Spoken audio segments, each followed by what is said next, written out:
दिग्विजय दिवस वो दिवस है जिस दिन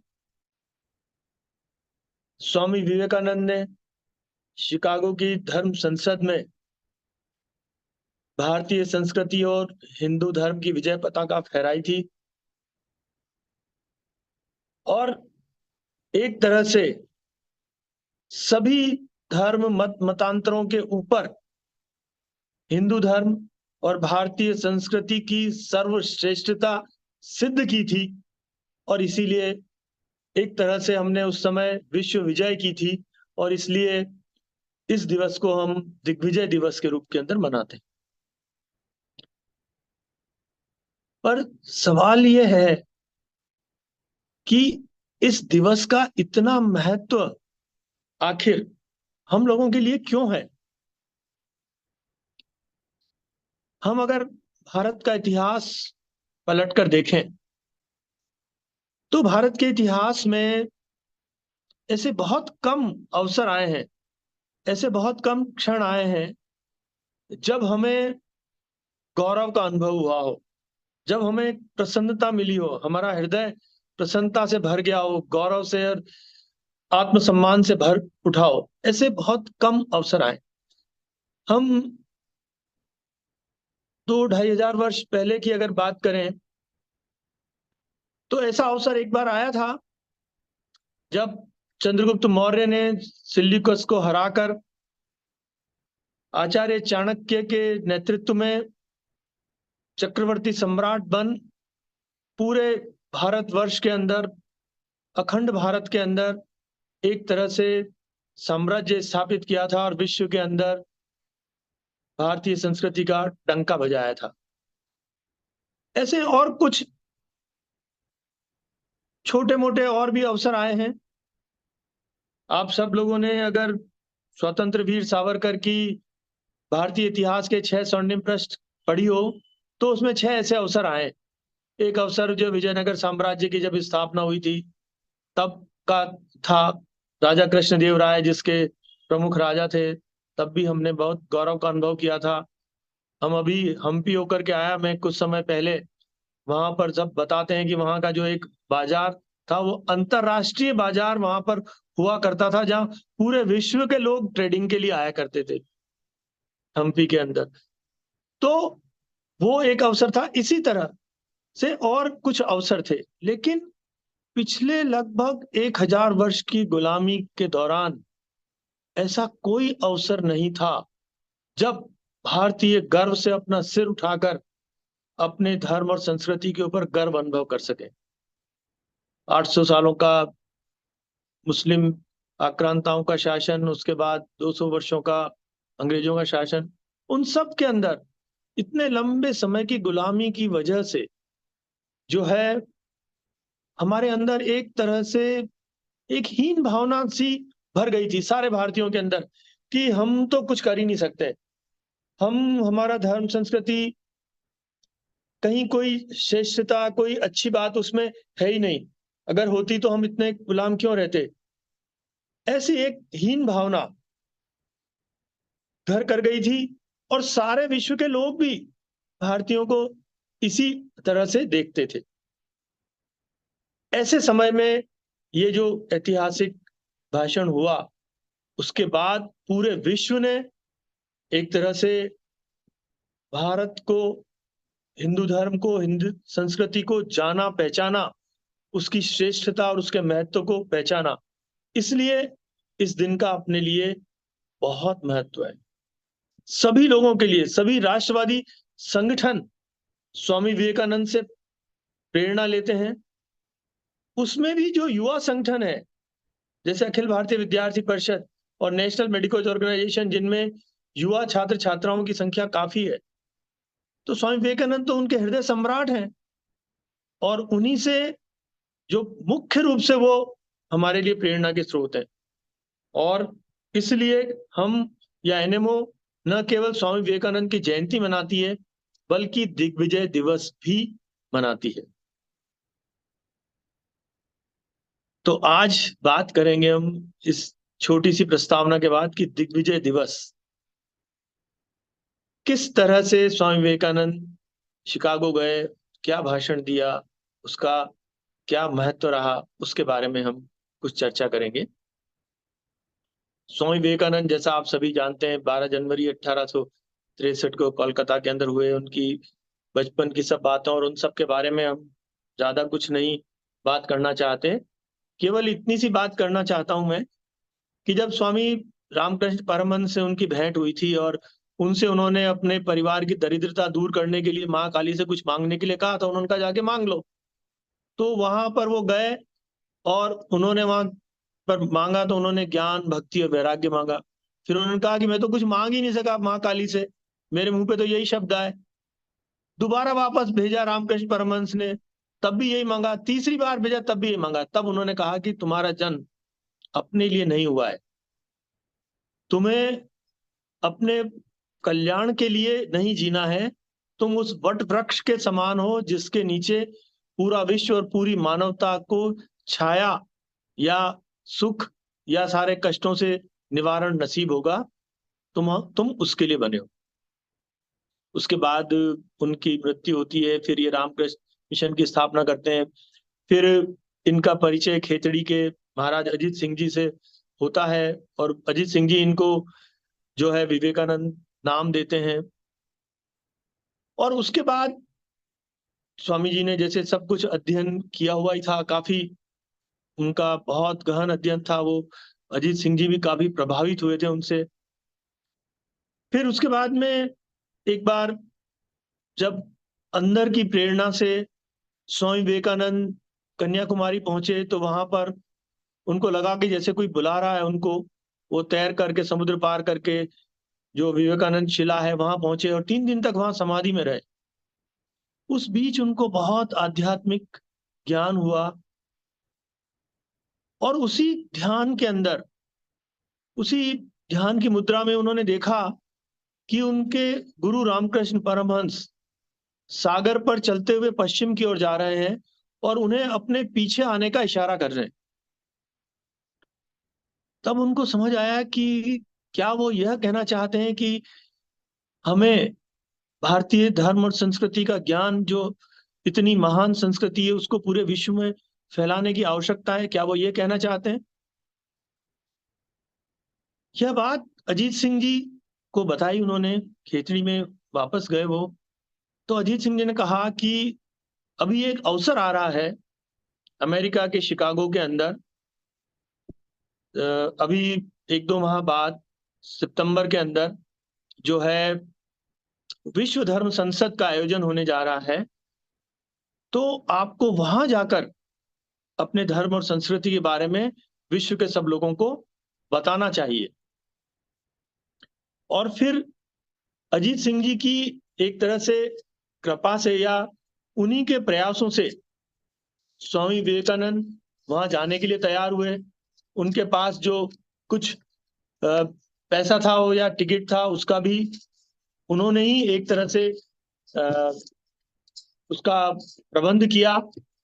और स्वामी विवेकानंद फिर मुंबई से 31 मई को शिकागो के लिए प्रस्थान करते हैं, और वो उसके बाद पहुंचते हैं 30 जुलाई को वो शिकागो पहुंचते हैं। वहां पर उन्हें पता चलता है कि वो तो सितंबर में होने वाला है। तो अभी तो लगभग 1.5-2 माह है। तो क्या करें? वहां शिकागो बहुत महंगा शहर था, और इस महंगे शहर के अंदर उनके पास बहुत पैसे नहीं थे। तो वो वहां से फिर बोस्टन चले गए। बोस्टन में उनकी मुलाकात प्रोफेसर जॉन हेनरी राइट से होती है। और जॉन हेनरी राइट जो है, उनकी विद्वता से बहुत प्रभावित होते हैं। वहां पर जब उनको पता लगता है कि वो डेलीगेट के तौर पर उनसे इस शिकागो धर्म संसद में सम्मिलित होने के लिए आए हैं, तो वहां पर उन्होंने कहा कि तुम उसके अंदर डेलीगेट के लिए नहीं, पर स्पीकर के तौर पर तुम्हारे को उसके अंदर वहां पर बोलना चाहिए। वो उनकी विद्वता से इतने प्रभावित हुए थे। तो उन्होंने कहा कि मेरे पास लेकिन उसके लिए कोई क्रीडेंशियल या बोनाफाइड कुछ भी, कोई प्रमाण पत्र ऐसा कुछ भी नहीं है, मैं कैसे बोलूंगा। तब प्रोफेसर जॉन राइट जो है वो स्वामी विवेकानंद को कहते हैं, और ये एक बहुत महत्वपूर्ण बात है, बहुत इंपॉर्टेंट बात है।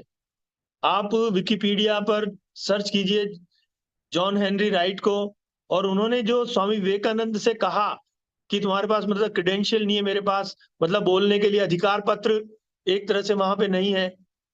तो उन्होंने कहा कि it is just like to ask you about your credentials is like asking the sun about its right to shine. कि आपसे क्रेडेंशियल मांगना इस तरह से है जैसे सूर्य को कहना कि भाई तुम्हारा चमकने का क्या अधिकार है।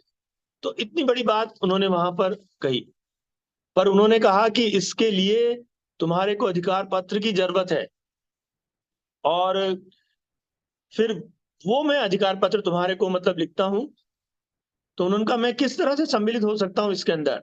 तो उन्होंने कहा कि जो इसके धर्म संसद के जो चेयरमैन है डॉक्टर बैरोज, मैं उनके नाम एक पत्र लिखता हूं, और आप वो पत्र ले जा करके और उनको दीजिएगा, तो वो आपको धर्म संसद में शामिल होने के लिए एक तरह से मना लेंगे, मतलब वो अनुमति दे देंगे।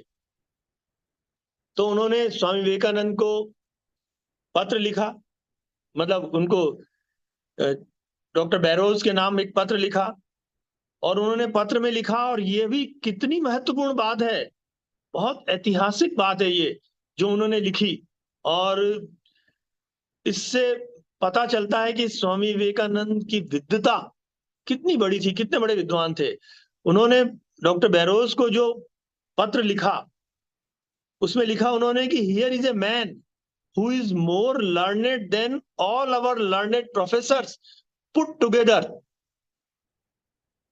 मतलब कितनी बड़ी बात है कि हमारे सारे यहाँ के यूनिवर्सिटी के सारे प्रोफेसर्स की विद्वता भी स्वामी विवेकानंद की विद्वता का मुकाबला नहीं कर सकती, इतने विद्वान हैं।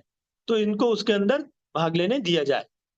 और वो इतने प्रभावित हुए कि उन्होंने अपने यहाँ पर ही स्वामी विवेकानंद को भी रखा, उनका शिकागो तक का उन्होंने टिकट भी कराया, और फिर वो शिकागो के लिए एक तरह से रवाना हुए वहां से, बोस्टन से। और शिकागो फिर वो पहुंचे 9 सितंबर को। तो 9 सितंबर को जब वो शिकागो पहुंचे, तब वहां पर रुकने का किसी का कोई ठिकाना नहीं, वहां पे बहुत ठंड थी। तो एक लकड़ी के खोखे के अंदर उन्होंने जैसे तैसे करके अपनी रात बिताई। दूसरे दिन सुबह 10 सितंबर को वो फिर निकले आगे डॉक्टर बैरोज के पास। पर दुर्भाग्य से डॉक्टर बैरोज का जो पता था उनका, वो पता उनसे खो गया। तो वो इधर उधर भटक रहे थे, और भटकते भटकते एक जगह जाकर के वो बैठ गए। सब लोग देख रहे थे कि सन्यासियों की वेशभूषा में कौन व्यक्ति ये शिकागो की सड़कों पर भटक रहा है। तो वो एक घर के आगे जाकर के बैठ गए और ध्यान लगाने लगे अपने गुरु का, और ईश्वर का ध्यान करने लगे कि हे ईश्वर, मुझे जो है किसी तरह से डॉक्टर बैरोज को मिला दे।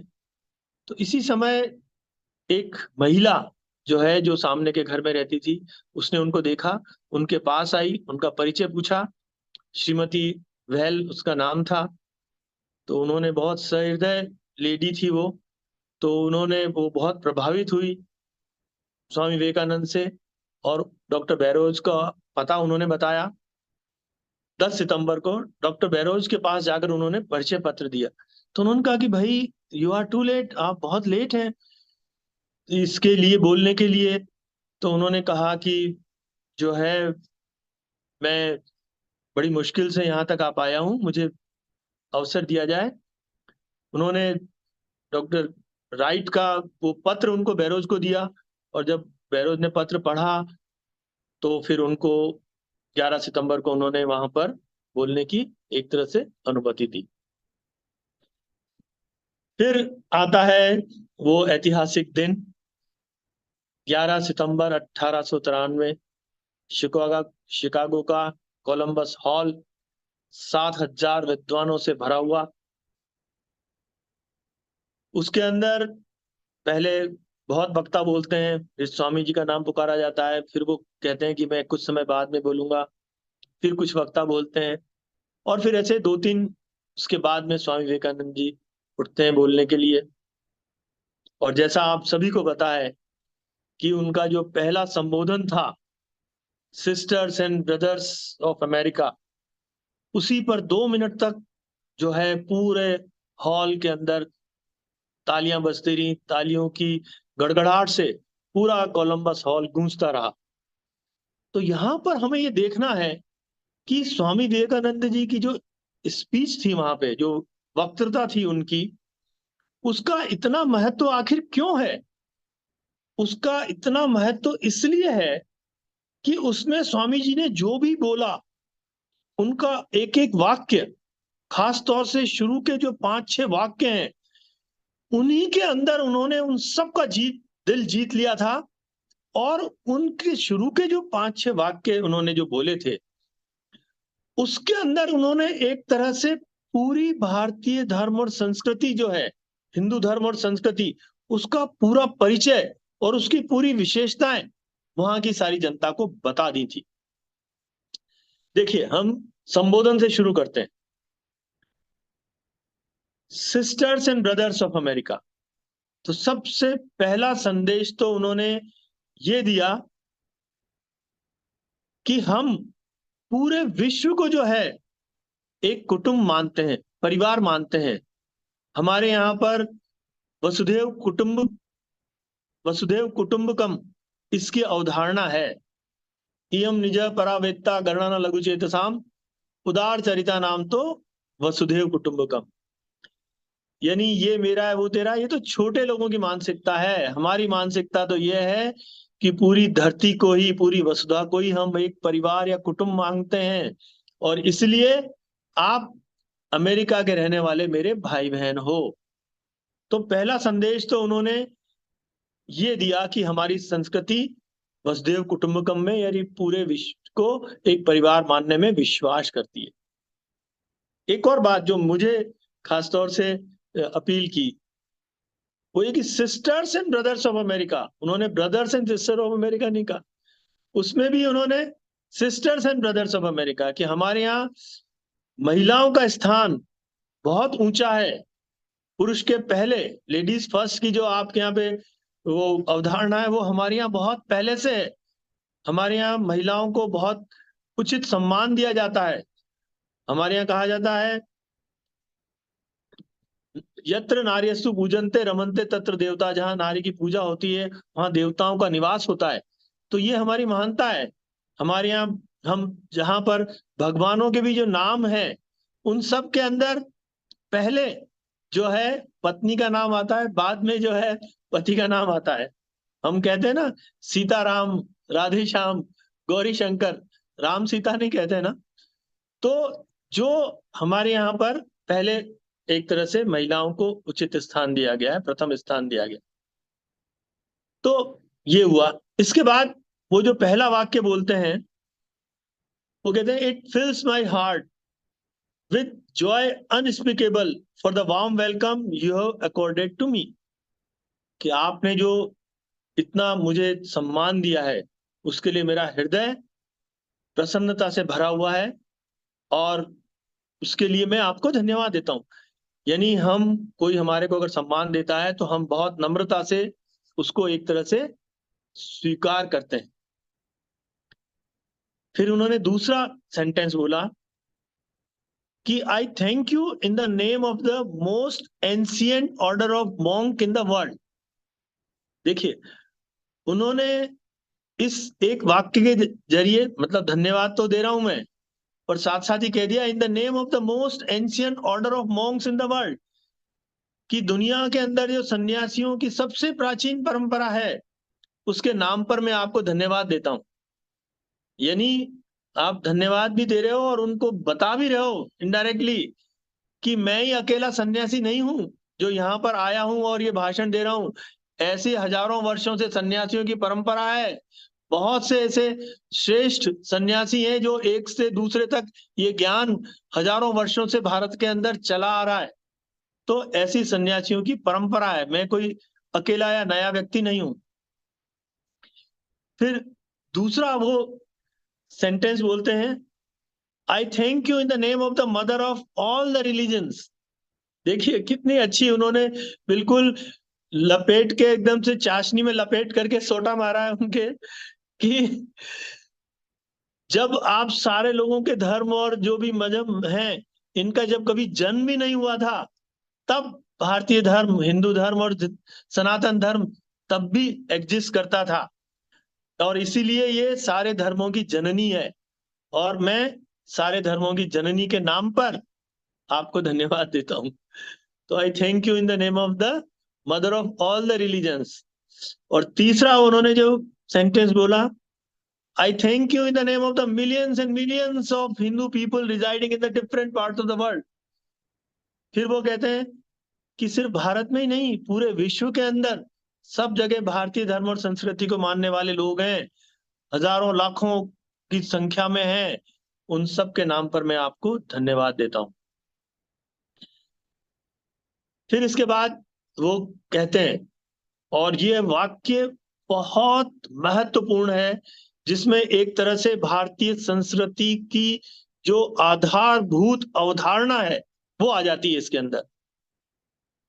वो कहते हैं, I am proud to belong to a religion which has taught the world both tolerance and universal acceptance. उन्होंने कहा कि भारतीय संस्कृति की दो विशेषताएं, सहिष्णुता और सर्वग्राह्यता। We believe not only in universal toleration, but we accept all the religions as true. कि हम सारे धर्मों को समान ही नहीं मानते, हम सहिष्णुता में विश्वास ही नहीं करते, बल्कि सारे धर्मों को हम सच्चा और अच्छा मानते हैं। तो यह एक भारतीय संस्कृति की जो बहुत बड़ी विशेषता है, सहिष्णुता और सर्वसमावेशिता या सर्वग्राह्यता, सबको साथ लेकर चलने का, सबको अपने अंदर समावेश करके चलने की। तो यह इस एक वाक्य के अंदर उन्होंने बताई।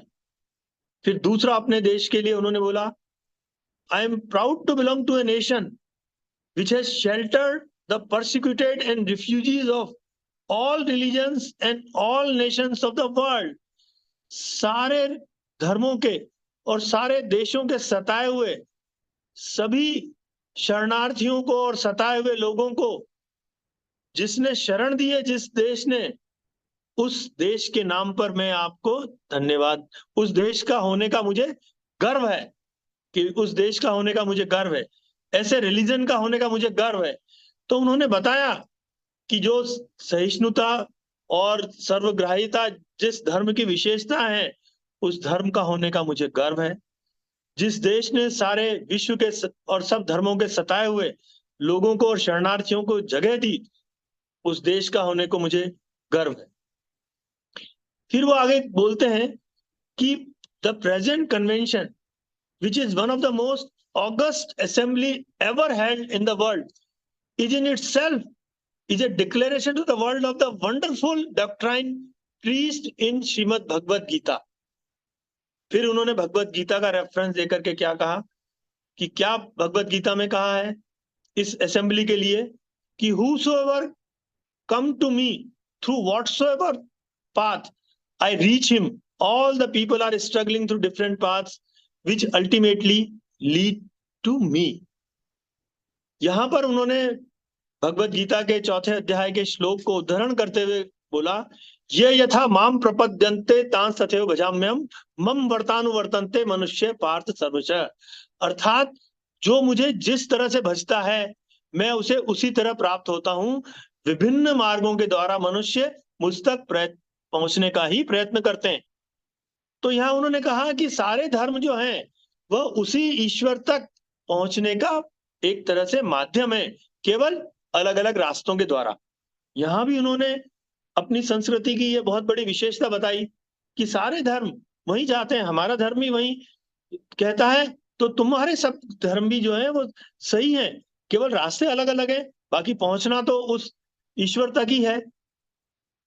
तो ये जो कुछ शुरू के उन्होंने जो बातें कही, और उसके बाद उन्होंने पूरा कहा कि पूरे विश्व के अंदर आज जहां खून खराबा ये सब हो रहा है, वहां हम एक ऐसे देश से आए जो एक शांति का संदेश लेकर आया है, सारे विश्व के अंदर हम शांति की और उसकी कामना करते हैं, ऐसा उन्होंने पूरा जो उनका था।